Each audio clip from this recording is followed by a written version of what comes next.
สบายดีสบายดีพี่น้องปองไปหมดสุขุสุขคน มื้อนี้บ่าวสีสิมาพาพี่พาน้อง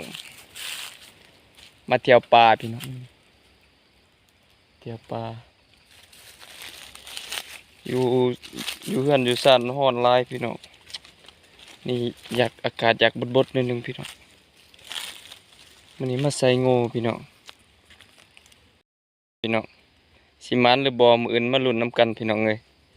ปีบรรยากาศอยู่ป่าอยู่ดงพี่น้องอยู่ห้วย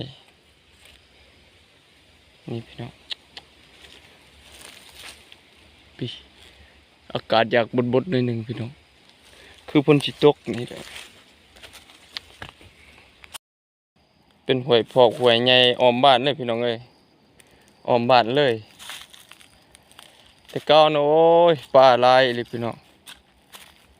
ป่าเนี่ยโอ้พอได้กินได้ลงไปหานี่ใส่เบ็ด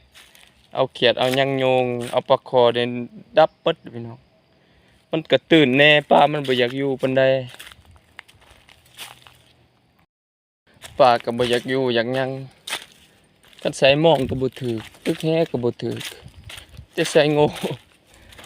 เอาอันหยังพอได้เอากุ้งเอาหยังพี่น้องก็ได้บ่หลายดอกดีก็อยู่หลายซื่อมันบ่มีแนวสิเฮ็ดพี่น้องเศรษฐกิจบ้านเฮานะโอ้จักสิเฮ็ดหยังพี่น้องคันเฮ็ดคลิปก็คอนเทนต์เขาอยากเป็นบ้านใดจักสิถ่ายหยังให้พี่น้องเบิ่ง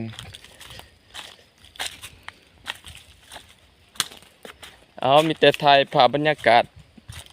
อยู่บ้านเบาซีนี่แหละพี่น้องเอ้ยพี่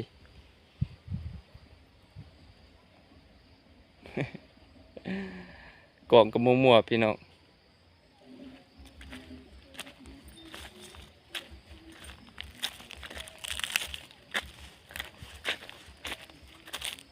สิประมาณนี้พี่น้องอยากบดแนมมื้อนี้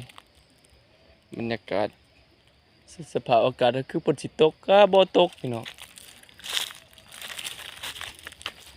มีแต่สำนีเด้อพี่น้องเด้อ อย่าลืมกดไลค์กดแชร์เป็นกำลังใจให้เบาซีหน่อยเด้อพี่น้องเด้อให้เบาซีเบาเจอซ่องซื่อนี่แหละบางคนก็เอิ้นเบาซีบางเอิ้นก็เอิ้นเบาเจอว่าซั่น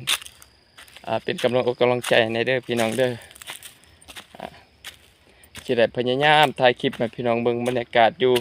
สปปลาวพี่น้องยอดตะปื้อนี่บรรยากาศฮ้อนอบอ้าวอีหลีพี่น้องฮ้อนเป็นฮ้อนขนาดฮ้อนแท้ฮ้อนว่านี่อย่าลืมกดติดตามเนี่ยเด้อเป็นกำลังใจสิแม่นอยู่นอกอยู่ต่างประเทศกะ กดไลค์กดติดตามมาเนี่ยเด้อพี่น้องเด้อบ๊ายบาย